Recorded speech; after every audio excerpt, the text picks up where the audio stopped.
Je viens souvent ici, j'habite la Normandie, donc j'habite pas sur Paris, et je viens souvent ici parce que si on fait rien, eh ben, il n'y a pas de contre-pouvoir. S'il n'y a pas de contre-pouvoir, eh bien déjà qu'il y a une autoroute que l'État emploie pour voter des lois liberticides de plus en plus à l'Assemblée nationale.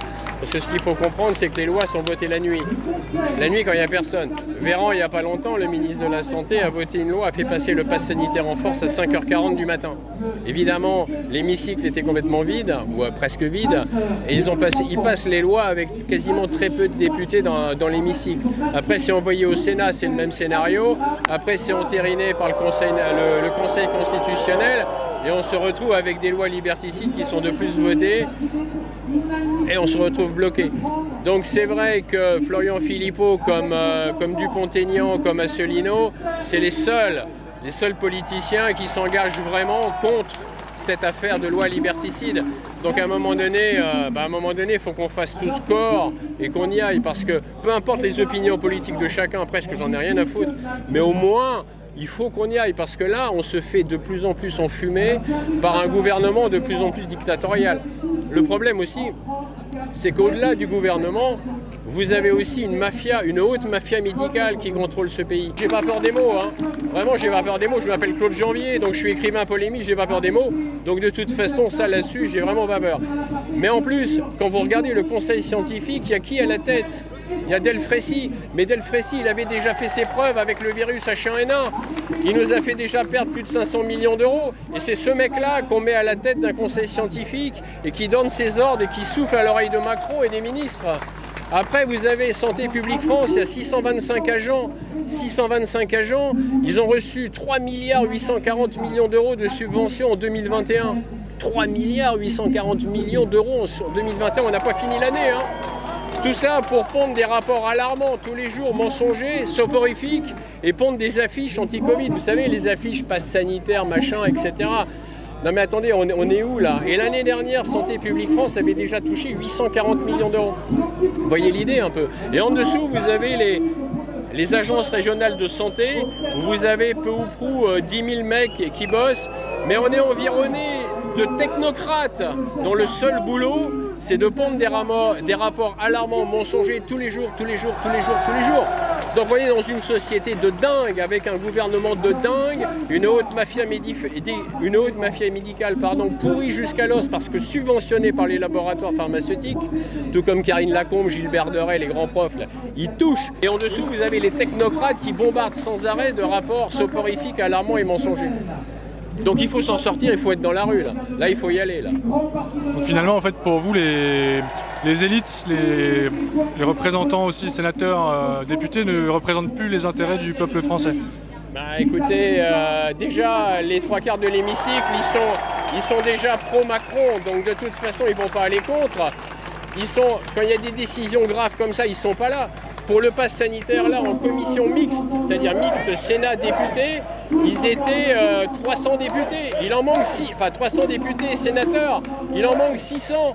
Où ils étaient, les 600 autres ? Ils étaient à la pêche pour des choses aussi graves que ça. Les mecs, ils sont pas là.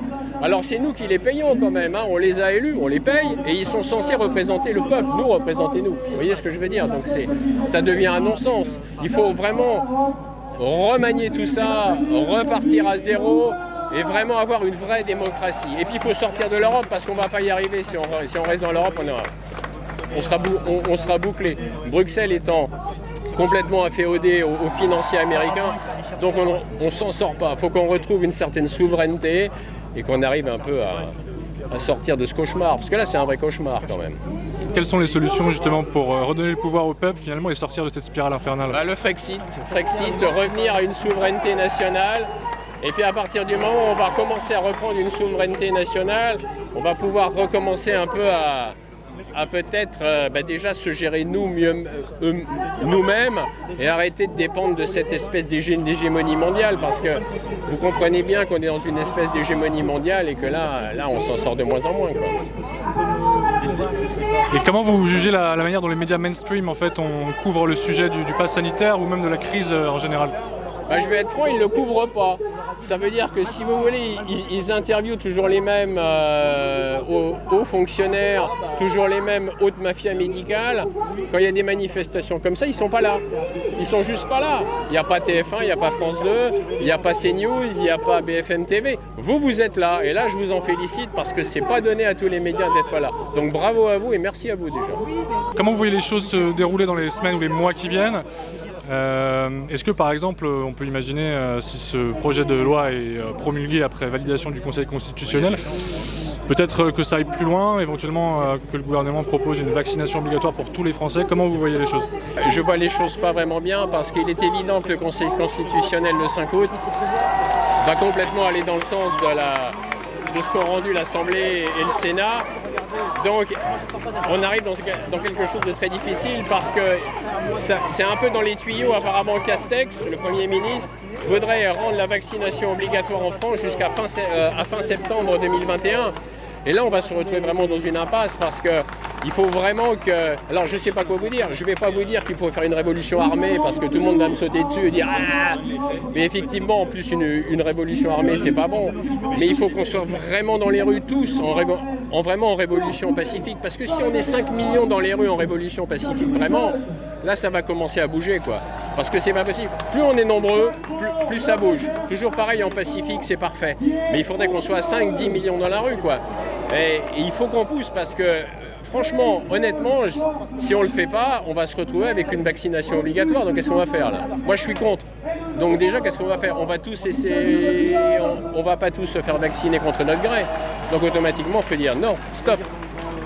Et quel regard vous portez sur la communication du gouvernement ? On a vu que Gabriel Attal avait parlé d'une frange en fait très minoritaire et réfractaire de la population. À Tahiti, le président de la République a parlé de l'égoïsme et de l'irresponsabilité des non-vaccinés. Est-ce que là aussi il n'y a pas un engrenage dangereux finalement qui consiste à opposer les Français les uns contre les autres ? Ah mais absolument, si vous voulez, ce gouvernement en faisant ça attise la haine entre Français. Ça veut dire qu'on assiste à une espèce de haine entre les vaccinés et les non-vaccinés. Or le combat il n'est pas là. Que l'on se vaccine ou que l'on ne se vaccine pas, c'est un problème personnel. Chacun, c'est un choix personnel.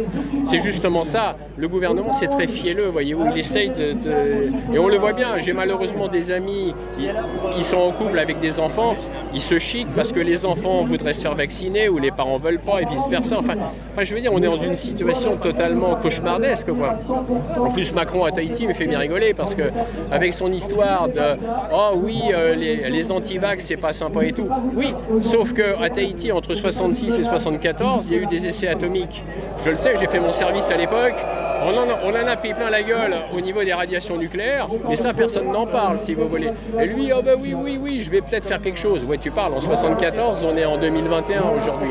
Parce que le nombre de cancers à Tahiti, le nombre de cancers a considérablement augmenté du fait des mauvais tirs, parce qu'ils ont fait des tirs qui étaient du sabotage entre 66 et 74. Je le sais, parce qu'en 74, j'étais là-bas, moi. Donc j'ai fait mon service là-bas et on s'est pris des radiations nucléaires, à notre insu, bien sûr. Bon, moi, ça va, pour l'instant, j'ai pas eu trop de séquelles. Mais j'ai des amis qui ont eu des séquelles énormes. Donc si vous voulez, c'est bien, avant de nous faire la morale, qu'ils fassent le ménage un peu, qu'ils fassent le ménage et ça sera très bien déjà. Pour conclure, est-ce que finalement il y a aussi peut-être des choses positives à tirer de cette crise, des leçons positives qui peuvent nous aider à nous élever sur le plan collectif ou individuel ? Je pense que ce qui est bien, c'est qu'au niveau des gens qui sont là, je sens une certaine fraternité. Et même une certaine spiritualité. Je pense qu'il ne faut pas oublier aussi une certaine spiritualité. Ça, c'est l'affaire de chacun. Dans une société assez matérielle, je pense qu'une belle fraternité, une belle spiritualité, c'est bien, c'est ça qu'il faut pousser. Je pense que c'est vraiment ça qu'il faut mettre en avant. Et plus on sera fraternel et plus on sera tous ensemble à essayer de lutter contre quelques oppresseurs, en fait. Parce qu'en fait, quand on regarde bien, il n'y a que quelques oppresseurs. Il n'y en a pas énormément. Donc, je veux dire, la majorité des gens sont assez bienveillants, sont assez humanistes et aimant leurs prochains. Donc je pense que c'est ça. Et si on continue à propulser ce genre de choses, fraternité, spiritualité, on va arriver à les mettre par terre. Parce que les oppresseurs, ils n'aiment pas quand on braque la lumière sur eux, voyez-vous. C'est ce que j'essaye de faire au travers de mes écrits, vous voyez, et franchement, je le fais, j'essaye de le faire tous les jours. Mais il faut pousser, il faut qu'on pousse, quoi. Merci beaucoup, Claude Jambier. Merci à vous de m'avoir interviewé et merci d'être là. Bravo à vous.